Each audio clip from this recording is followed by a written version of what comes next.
Wah, Masya Allah, Tat. Alhamdulillah. Alhamdulillah. Tat, kita masih di Turki, Tat. Dan dingin ya? Iya, mau. Dingin banget malah. Tat, dulu orang-orang zaman dulu itu ketika berperang tuh sempat ngalami kondisi sedingin ini nggak sih? Pasti waktu beberapa pertempuran seperti Perang Ahzab itu musim dingin.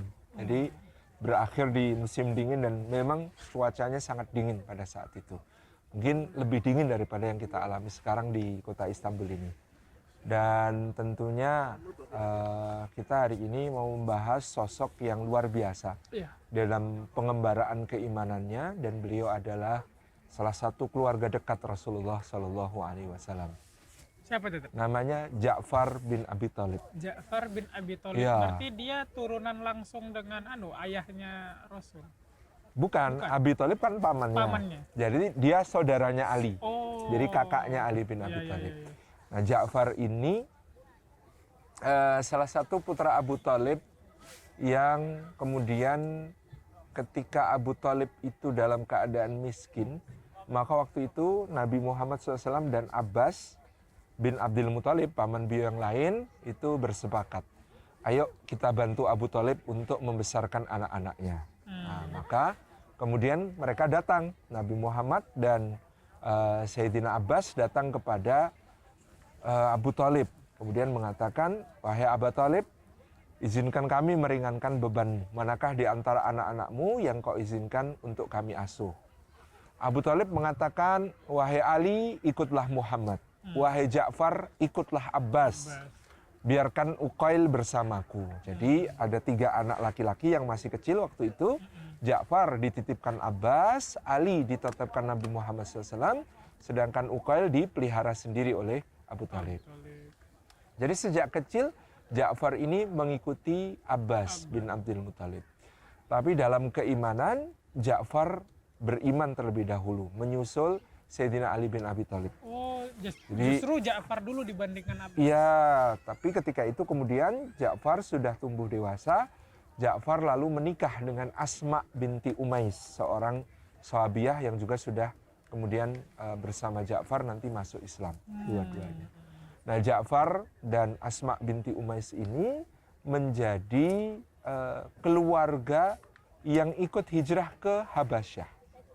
Oh, Jadi sebelum ke Madinah ya? sebelum ke Madinah Ke Habasyah itu dulu. sudah sejak tahun ke-6 atau ke-7 dari kenabian itu mereka sudah hijrah ke Habasyah. Iya. Ya, di antara yang lain ada keluarga Abu Salamah, ada keluarganya Utsman bin Affan, ada keluarganya Zubair bin Awam, dan banyak lagi keluarga-keluarga lain yang kemudian diperintahkan untuk hijrah ke Habasyah. Nah, hijrah ke Habasyah itu dalam analisis seorang pengkaji sirah seperti Syekh Munir Muhammad Al-Ghadban, penulis kitab Al-Manhaj Al-Haraki li Siratin Nabawiyah, bukan hijrah untuk melindungkan diri semata-mata dari gangguan orang-orang Quraisy yang memusuhi keimanan mereka, tetapi juga untuk mengguncang tata politik Mekah dan memperkenalkan Islam ke seluruh penjuru dunia. Mengguncang tata politik itu emang kaitannya gimana tuh? Karena waktu itu tata politik Mekah itu berdasarkan kekerabatan. Keluarga-keluarga besar, ya istilah sekarang oligarki. Oh, Di pemerintahan kota Mekah itu berdiri di atas oligarki. Kepemimpinan beberapa pemimpin kabilah yang kemudian berbagi, kamu menangani bagian ini, Iya. kamu Kayak Bani menangani Hashim, bagian ini Bani ya. ini, gitu. Bani Hashim itu menangani bagian sikoyah, pemberian minum jamaah haji. Kemudian ada Bani Umayyah itu menangani ekonomi. Bani Makhzum itu menangani urusan perang dan politik dan lain sebagainya. Jadi dibagi-bagi. Nah, kenapa bisa dikatakan demikian? Karena ternyata yang diperintahkan hijrah ke Habasyah itu bukan kaum yang lemah dan tertindas atau budak-budak. Oke. Jadi Abdullah bin Mas'ud, Bilal, Ammar bin Yasir, ya, tokoh-tokoh yang justru tertindas, disiksa-siksa itu tidak diperintahkan hijrah ke Habasyah. Oh, justru tokoh-tokoh Yang diperintahkan hijrah justru tokoh-tokoh yang kuat. Jadi sebenarnya kalau di tengah kaumnya pun nggak ada yang berani nyiksa, paling intimidasi, tapi itu biasa. Tapi tidak disiksa. Jadi kayak Ja'far, Zubair, Abu Salamah, Utsman, itu sebenarnya ketika pun mereka tetap di Mekah, mereka paling hanya menghadapi tekanan dari keluarga, tapi tidak sampai disiksa dan lain sebagainya. Nggak kayak Bilal sama... Ya, beda sama Bilal dan teman-teman. Nah, maka kemudian pada saat itu mereka hijrah ke Habasyah untuk mengguncang tata politik Mekah dan kemudian mensiarkan Islam ke seluruh dunia. Kenapa? Karena Habasyah pada waktu itu adalah dominion dari Kekaisaran Romawi Timur yang berpusat di sini, di Konstantinopel. Jadi Raja Habasyah itu berdaulat, tetapi dia menempatkan diri sebagai vasal di bawah perlindungan Kekaisaran Romawi Timur. Berarti sebagai sesama beragama Nasrani. Nah, maka pada saat itu ya, dengan mengirimkan para sahabat ke Habasyah ini, karena perhubungan antara Habasyah dengan Romawi Timur itu sangat dekat, sangat akrab, maka berita tentang Islam pasti akan sampai ke wilayah Kekaisaran Romawi yang lain. Maka Nabi SAW bersabda, pergilah ke Habasyah, di sana ada seorang raja, malikun layut lamu ahadun indahu. Ada seorang raja yang tidak akan didolimi seorang pun di sisinya. Jadi memang Nabi SAW memuji Raja Habasyah yang waktu itu namanya Najasyi As-Samah. Sekarang daerah itu Ethiopia ya? Ethiopia, Eritrea, Somalia, Sudan. Wilayah yang disebut negeri Habasyah pada waktu itu, sekarang mungkin kalau dilihat bisa meliputi 4 negara itu. Jadi wilayah yang sangat luas dan sangat makmur pada zamannya. Nah, Najasyi As-Samah, Raja Habasyah ini ketika kaum muslimin tiba di negerinya, disambut dengan baik. Dipersilahkan untuk bertempat tinggal di negerinya dan dalam perlindungannya. Ini yang dikatakan Nabi SAW, ada raja yang tidak mungkin seorang pun akan didolimi di sisinya. Jadi, apakah boleh kita objektif memberikan apresiasi kepada meskipun dia bukan muslim, tetapi kalau dia orangnya adil, ya Rasulullah SAW memberikan apresiasi. Nah, itu yang terjadi. Kemudian ketika di Habasyah, Ja'far menjadi pemimpin para muhajirin di Habasyah. Jadi Ja'far ini diangkat sebagai orang yang selalu mewakili mereka ketika bertemu dengan para pejabat, bertemu dengan orang-orang yang ingin mencari informasi tentang mereka, dan menjelaskan keadaan dan kedudukan mereka semua, jubirnya. Nah, pada saat itu orang-orang Quraisy masih berusaha untuk menarik kembali orang-orang yang pergi ke Habasyah ini untuk ditarik balik ke Mekah. Apa kepentingannya? Karena tadi politik Quraisy terguncang. Kok sampai ada orang-orang bangsawan, orang-orang mulia pergi dari Mekah, dan ketika mereka ditanya, kenapa kalian pergi dari Mekah? Karena kami dihalang-halangi dalam beragama. Karena kami ditekan, kami intimidasi karena beriman. Malu orang tentu ini merupakan aib bagi kota Mekah. Maka waktu itu Mekah mengirimkan delegasi utusan 2 orang. Namanya Abdullah bin Rabi'ah dan Amru bin Al-As. Ya, kita tahu ya, kalau Amru bin Al-As ini memang seorang diplomat ulung dari dulu, dan dia mengemban misi. Bagaimana caranya? Orang-orang ini harus kembali. Orang-orang ini harus ditarik. Amru bin As itu yang kemudian nanti jadi diplomat Muslim. Dalam Islam, ya, beliau baru akan masuk Islam tahun ke-7 Hijriah. Jadi kalau ini adalah sekitar tahun ke-7 atau ke-8 kenabian, masih ada sekitar 7 ditambah 6. 13 tahun lagi dia baru masuk Islam itu ya, setelah peristiwa di Habasyah ini. Nah, Amr bin Al-As dan Abdullah bin Rabi'ah datang itu bawa hadiah yang sangat berharga dari Jazirah Arab ya. Waktu Waktu itu mungkin kulit-kulit, kemudian bahan-bahan kain-kain, itu ya, baik katun maupun sutra. Kemudian membawa tembikar-tembikar, dibawa ke Habasyah. Jadi waktu itu dari Mekah kalau mau ke Habasyah itu, ke arah barat, menuju pelabuhan Jeddah, dari Jeddah ke Aden, dari Aden langsung nyebrang ke Habasyah, itu sudah bisa langsung melewati laut dengan kapal. Tibalah mereka di Habasyah mempersembahkan semua hadiah itu. Kemudian Najasyi As-Samah bertanya, apa keperluan kalian wahai Amr? Tuanku, kita sudah bersahabat sejak lama. Aku juga sudah menjadi duta yang mewakili Quraisy sampai ke negeri-negeri jauh. Bahkan menghadap Kaisar ataupun Kisra Persia. Kaisar Romawi ataupun Kisra Persia. Sekarang saya menghadap kepada Anda. Sesungguhnya beberapa kerabat kami, keluarga kami, telah melarikan diri ke negeri Tuan. Sedangkan keluarga mereka, kabilah mereka di Mekah lebih mengetahui urusan mereka. Maka izinkan saya membawa mereka pulang ke Mekah, karena sesungguhnya perginya mereka dari Mekah merupakan aib bagi kami. Jadi Amru mengatakan begitu. Nah, kalau kita perhatikan kalimat Amru ini sangat menarik. Coba seandainya yang hijrah itu Bilal dan kawan-kawan. Maka Amru akan tinggal mengatakan beberapa budak dari negeri kami lari ke negeri Tuan. Wah, ini melanggar aturan dari tuan-tuannya. Maka saya akan membawa paksa mereka pulang ke Mekah. Tinggal begitu. Tapi Amru nggak bisa ngomong begitu karena ini adalah para bangsawan. Ada Ja'far, ada Zubair, ada Utsman, ada Abu Salamah, dan lain sebagainya. Nah, Najasyi seperti bisa diduga mengatakan begini, saya tidak bisa memutuskan sesuatu sebelum mendengar dari kedua belah pihak. Maka saya akan panggil mereka untuk kita semua berbicara di sini. Terus kemudian datang Ja'far memimpin teman-temannya menghadapi Amru bin Al-As ketika itu. Najasyi mengatakan, Tuan Ja'far, ini ada Amru dan Abdullah bin Rabi'ah. Mereka menuntut agar kalian dipulangkan ke Makkah. Karena keluarga kalian menunggu dan keluarga kalian lebih tahu urusan kalian. Tapi aku telah mengatakan kepada mereka, sesungguhnya aku tidak akan memutuskan dengan gegabah urusan ini sebelum mendengar dari kalian. Maka coba kemukakan pendapat kalian. Kenapa kalian di negeri saya? Kenapa kalian tidak mau kembali ke Mekah? Ja'far bin Abi Thalib kemudian cerita, Tuanku Raja, kami dahulu adalah kaum yang menjijikkan. Kami memakan bangkai. Kami meminum khamr. Kami melakukan berbagai fahisyah, kekejian. Kami bahkan membunuh anak-anak perempuan kami. Kami berzina. Kami berjudi, mengundi nasib dengan panah.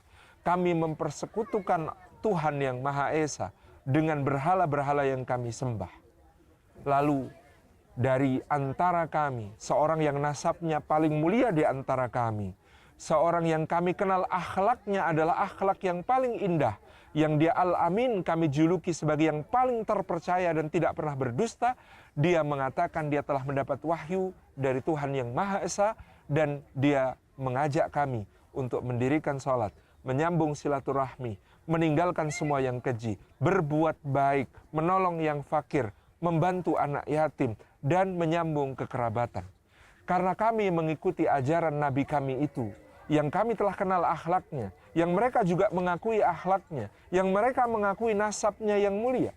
Gara-gara kami mengikuti Nabi itu, maka kaum kami memusuhi kami, menyakiti kami, menyiksa saudara-saudara kami, dan bahkan mengintimidasi kami agar meninggalkan keyakinan kami.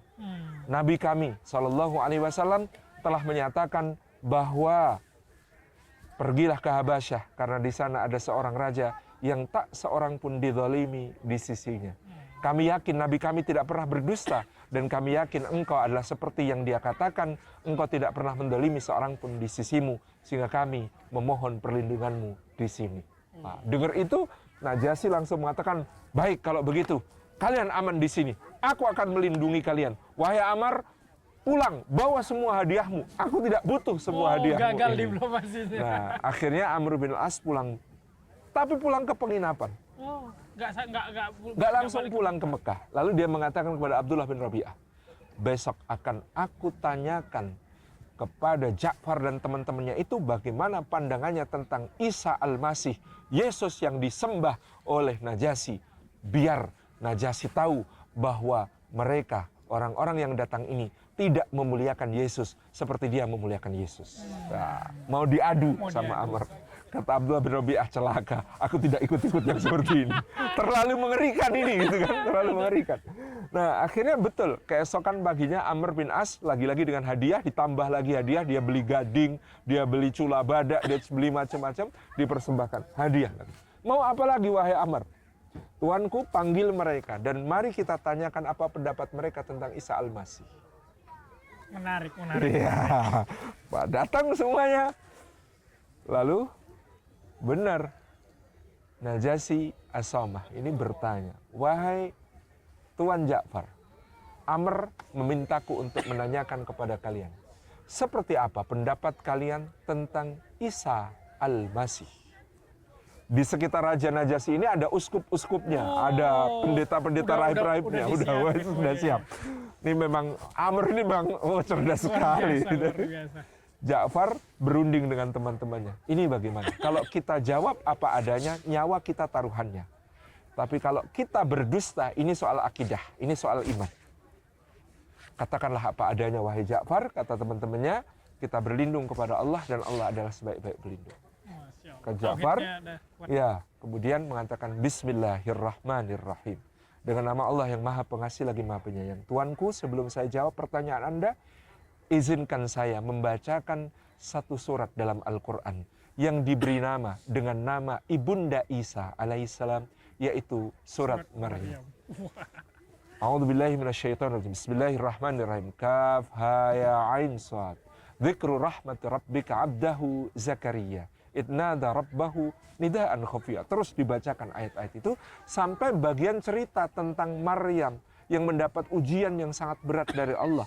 Sampai dia kemudian harus menghindarkan diri ke arah timur, ke tempat yang tersembunyi sampai dia melahirkan Isa. Dan membawa Isa ke tengah-tengah kaumnya. Dengan keajaiban bahwa Isa bisa bicara ketika masih bayi. Maka mendengar surat Maryam dibacakan ini, Najasyi dan semua uskupnya nangis tergugu, terseduh-seduh. Karena sampai sekarang ya, Syekh Ahmed Didat pernah mengatakan, semua orang mengakui gambaran Maryam di dalam Quran itu tidak bisa ditandingi oleh dalam Bible. Kalau di dalam Bible itu nggak bikin kita haru, nggak bikin kita empati. Tapi kalau dalam Quran itu betul-betul mengadu-adu hati. Luar biasa kisahnya Maryam dalam Quran itu. Maka nangis terseduh-seduh itu. Nah, ketika lagi nangis inilah, maka kemudian Ja'far mengatakan, sesungguhnya Isa Al-Masih seperti yang disampaikan Nabi kami adalah Nabi yang mulia, satu di antara para Rasul Ulul Azmi, bersama dengan Nuh, Ibrahim, Musa, Isa, dan Muhammad SAW. Dan dia lahir dari perempuan yang suci mulia, Maryam. Kedudukannya adalah seorang Nabi dan Rasul Allah, kalimat Allah yang ruh Allah yang ditiupkan ke dalam jasad seorang wanita suci bernama Maryam, tidak lebih dan tidak kurang dari itu. Nah, begitu mengatakan begitu, Amr mengatakan, Tuanku lihat, baginya Isa bukanlah sesembahan dan bukanlah Tuhan seperti Tuanku yakini. Begitu Amr mengatakan begitu, maka para uskup ini marah. Ini kurang ajar Tuan aja, ini nggak bener nih. Maka Najasyi mengatakan, cukup. Penghormatan yang dia berikan kepada Maryam dan Isa lebih dari cukup, dan apa yang dia yakini tentang Isa tidaklah berbeda dengan aku yakini, kecuali hanya segini saja perbedaannya. Kata Najasyi, kalian aman di sini dalam perlindunganku. Wahai Amru, bawa pulang semua hadiahmu. Aku tidak membutuhkannya. Maka misinya Amr bin As ini digagalkan oleh kalimat-kalimatnya Ja'far bin Abi Thalib yang luar biasa. Nah, pada sekitar tahun ke-10 kenabian terjadi peristiwa yang disebut peristiwa Ghoronik. Peristiwa Ghoronik itu Rasulullah SAW sedang di Mekah. Ketika itu turun ayat kepada beliau, ayat sajdah, ayat yang mengharuskan kemudian beliau sujud tilawah. Maka beliau membacakannya di tengah-tengah orang Quraisy, kemudian beliau bersujud. Qadarullah pada saat itu, entah kenapa, orang-orang Quraisy ini ikut sujud bersama Nabi SAW. Nah, maka kemudian pada waktu itu muncul kabar, orang Quraisy masuk Islam, orang Quraisy ikut sujud bersama Muhammad. Berita itu tersiar sampai ke negeri Habasyah. Sehingga sebagian di antara kaum muslimin ketika mendengar kabar itu, wah Mekah sudah masuk Islam semua, Quraisy sudah masuk Islam, kita pulang. Maka kemudian mereka ada yang berbondong-bondong pulang, termasuk Sayyidina Utsman bin Affan pulang, gitu ya. Sementara beberapa termasuk Ja'far dan Zubair bertahan di Habasyah menunggu kabar dari apa yang ada di sana. Maka ternyata yang pulang ini tertipu, kan, gitu ya. Abu Salamah, Utsman, ya, ternyata orang-orang Quraisy belum masuk Islam, dan itu membuat mereka masih mengalami persekusi ketika di Mekah. Adapun Ja'far dan Zubair menghadapi masalah baru. Gara-gara peristiwa dengan Amr bin Al-As, ternyata diam-diam Najasyi masuk Islam. Oh, Masya Allah. Jadi dia bersyahadat di depan Ja'far bin Abi Thalib. Pada waktu itu bahkan Ja'far... Itu uskup-uskupnya nggak tahu? Kan? Nggak tahu, dirahasiakan. Memang Ja'far minta, tuanku tidak usah mendeklarasikan keislaman Anda. Kemudian pada waktu itu bahkan Najasyi menjadi wali nikahnya Rasulullah SAW. Ummu Habibah. Jadi Ummu Habibah putrinya Abu Sufyan dinikahkan dengan Nabi SAW. Ja'far mewakili Nabi sebagai mempelai pria, kemudian walinya adalah Najasyi. Jadi saya terima nikahnya Ummu Habibah binti Abi Sufyan bukan untuk diri saya, tetapi untuk Rasulullah SAW dengan mahar sekian, gitu. Ini ada teman-teman kalau jadi wakil begini jangan sampai salah ngomong untuk diri saya, nggak boleh untuk diri saya, untuk yang diwakili.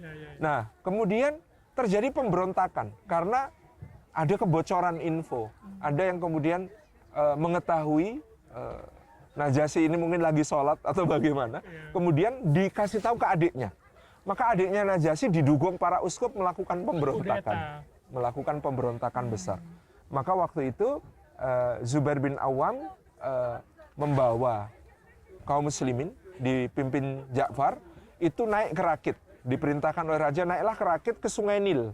Di waktu itu ibu kota Habasyah itu di tepi Sungai Nil bagian hulu. Nanti kalau Najasyi kalah, kalian segera ikut aliran Sungai Nil ke arah Mesir. Kalau Najasyi kalah, tapi kalau Najasyi menang, tahan dulu di situ, balik aja nggak apa-apa. Nah, maka pada waktu itu Zubair yang berenang mendekati benteng kota raja. Dia yang mengawasi bagaimana keadaan yang terjadi. Jadi sudah seluruh rakyat mengepung benteng kerajaannya Najasyi. Kemudian ketika itu Najasyi ada di atas tembok. Dia ternyata sebelumnya sudah menulis kalimat La ilaha illallah Muhammadur Rasulullah, kemudian ditaruh di saku. Ketika ditaruh di saku, kemudian dia mengatakan, wahai rakyatku, kenapa kalian memberontak? Apakah aku pernah berbuat dolim kepada kalian? Tidak, baginda adalah orang yang adil. Apakah aku pernah berdusta kepada kalian? Tidak, baginda adalah orang yang jujur. Apakah aku tidak pernah pemurah kepada kalian? Tidak, baginda adalah orang yang pemurah kepada kami. Apa yang membuat kalian memberontak? Karena baginda sudah menukar keyakinan baginda. Baginda sudah tidak lagi menjadi seorang yang beragama seperti kami. Maka kemudian Najasyi memegang bagian sakunya yang tadi ada tulisan La ilaha illallah Muhammad Rasul. Demi Allah, keyakinanku tidak pernah berubah. Inilah keyakinanku yang tidak pernah kuubah selama-lamanya. Karena ada tulisan La ilaha illallah Muhammad Rasulullah. Jadi begitu. Akhirnya kemudian Ja'far dan teman-teman ini kembali ke Habasyah. Berulang kali Ja'far minta izin kepada Raja Najasyi untuk menuju ke Madinah karena waktu itu Rasulullah sudah hijrah ke Madinah untuk nyusul Rasulullah SAW. Ternyata Raja Najasyi menahan. Kamu di sini adalah berkah buat saya. Tolong tetap di sini. Ketika Raja Najasyi wafat, maka Ja'far dan kawan-kawan kemudian menuju ke Madinah. Jadi naik kapal, nunggu wafat. Dan ketika Najasyi wafat, karena dia seorang Muslim, maka oleh Nabi SAW disolatkan sholat gaib dari Madinah. Gitu ya. Sampailah kemudian. Yang jadi highlight itu banyak cerita tentang kepahlawanannya Ja'far. Begitu sampai di Madinah, Ja'far tiba di Madinah itu setelah perang Khaybar. Perang dengan orang-orang Yahudi di Khaybar. Rasulullah pulang. Ketika ketemu dengan Ja'far, maka Nabi SAW mengatakan, aku hari ini bahagia sekali. Aku nggak tahu mana yang lebih bikin bahagia, menang di Khaybar, yang waktu itu dapat rampasan perang yang sangat banyak, ataukah datangnya Ja'far. Maka beliau bahagia sekali. Putranya Ja'far, kemudian dipangku-pangku sama Nabi, digendong-gendong yang namanya Abdullah bin Ja'far, dan sebagainya. Nah, Asma binti Umais ketika datang itu lucu nih. Asma binti Umais ini wanita yang sangat menarik dan sangat-sangat dahsyat juga karena istrinya Ja'far ya. Jadi pernah Umar negur, oh ini wanita yang hijrahnya ke Madinah terlambat ini. Kata Asma binti Umais, kamu hanya hijrah sekali, hai Umar. Kami hijrah 2 kali. Mulia-mulianya keren. Iya. Nah, maka kemudian pada waktu itu, Ja'far ternyata begitu tiba di Madinah, Nabi SAW langsung memberikan penugasan. Zaid bin Harisah, Ja'far bin Abi Thalib, Abdullah bin Rawahah. Berangkatlah ke perbatasan utara karena pasukan Romawi berkumpul bersama orang-orang Ghasasinah untuk menyerbu ke Madinah. Jadi langsung harus menghadapi musuh yang sangat kuat. Sangat kuat. Pada saat itu Romawi Pada saat lagi itu, kuat-kuatnya ya. Ya, yang berangkat bersama Ja'far dan kawan-kawan ini hanya 3.000 pasukan. Dan Rasulullah mengatakan begini, bendera harus dipegang komandonya oleh Zaid. Jika Zaid gugur, maka digantikan oleh Ja'far. Jika Ja'far gugur, maka digantikan oleh Abdullah bin Rawahah. Namanya kok disebut, panglima pengganti kok sudah disebut. Maka orang-orang Yahudi ngasih tahu Zaid dan kawan-kawan ini. Tahu nggak dulu, Nabi-Nabi Bani Israel, kalau nyebut nama panglima, semua nama yang disebut pasti mati di medan perang. Kalian ngapain berangkat? Dan nakut-nakutin. Iya. Tapi mereka mengatakan, justru itu yang kami cari, kesyahidan di jalan Allah. Berangkatlah mereka, ya, 3 panglima ini, bersama pasukan 3.000 orang, begitu sampai di mana perbatasan dengan Romawi di daerah Mu'tah, ternyata mereka dapat informasi pasukan musuh kekuatannya 200.000 orang. Allah. Ini 3.000 kita. Gak imbang. Masa ini 200.000? Akhirnya mereka berunding, bermusyawarah dipimpin Abdullah bin Rawahah. Kita minta bantuan sama Rasulullah, kita utus atau kita kembali. Karena ini nggak logis, 3.000 lawan 200.000 itu nggak logis, saudara-saudara, kata mereka. Tapi kemudian justru Ja'far mengatakan, kalau Rasulullah memerintahkan kita, bukankah beliau pastinya tahu apa yang akan kita hadapi? Tidak, kita tidak perlu mengirim utusan ke Madinah, kita juga tidak perlu pulang ke Madinah. Ini tugas kita, mari kita selesaikan. Itu yang dikatakan Ja'far. Maka mereka berperang. Nah, pada saat peperangan itu, Zaid bin Harisah menjadi komandan dan beliau dengan gagah berani membawa panji-panji merangsek masuk ke tengah musuh. Zaid bin Harisah itu yang putra bisa angkat berbagai Nabi. Bahasa ya. Bukan, itu Zaid bin Sabit. Kalau ini Zaid bin Harisah ini putra angkatnya Nabi SAW. Beliau masuk ke medan perang langsung ke tengah-tengah musuh. Bayangin 3.000 ke 200.000 itu kan kayak sekumpulan kecil masuk ke rombongan raksasa. Iya. Maka langsung dirangsek beliau dan kemudian gugur. Tidak lama kemudian Ja'far langsung mengambil alih komando dan memegang panji-panji. Ja'far menjadi sasaran serangan musuh yang sangat dahsyat sampai nanti Ja'far digelari At-Thayyar oleh Nabi. Apa itu? At-Thayyar itu artinya si burung surga. Karena ketika itu Ja'far memegang panji-panji dengan tangan kanan, kemudian dia serang musuh sampai kemudian tangan kanannya dipapas sampai ujung. Kemudian dia pegang dengan tangan kiri, kemudian orang-orang menyerangnya dan kemudian tangannya dipapas sampai putus. Maka kemudian dengan sisa lengan dia pegangi panji-panji itu agar jangan sampai rubuh. Kemudian dia diserang oleh ratusan pasukan yang menusukkan tombak-tombaknya ke tubuh beliau sehingga beliau akhirnya gugur. Maka Ja'far gugur dengan keadaan seperti itu sehingga Rasulullah ketika menceritakan di Masjid Nabawi dengan menangis. Jadi ketika peristiwa itu terjadi seolah-olah Rasulullah diperlihatkan. Dan kemudian Nabi SAW menangis mengatakan Ja'far gugur dan kemudian Allah memberikan kepadanya sayap-sayap di surga sebagai pengganti untuk lengannya yang dia gunakan untuk membela panji-panji Allah. Kemudian Abdullah bin Rawahah mengambil alih kepemimpinan. Pada saat Abdullah bin Rawahah mengambil alih kepemimpinan, dia ragu. Teruskan nggak ya perangnya kayak begini nih? Tapi kemudian dia sadar, lah 2 saudaraku ini sudah sampai surga, masuk aku ragu-ragu. Jadi sampai dikatakan ruhnya masing-masing panglima ini disambut oleh ranjang yang turun dari langit. Jadi ada ranjang surga turun dari langit, nyambut ruhnya Zaid, nyambut ruhnya Ja'far, kemudian ranjangnya Abdullah bin Rawahah itu tertahan di antara langit dan bumi karena dia sempat ragu-ragu. Akhirnya kemudian dia mengatakan, kalau 2 saudaraku sudah menjemput syahidnya, apa yang kutunggu? Akhirnya dia menyerbu ke tengah-tengah musuh kemudian gugur.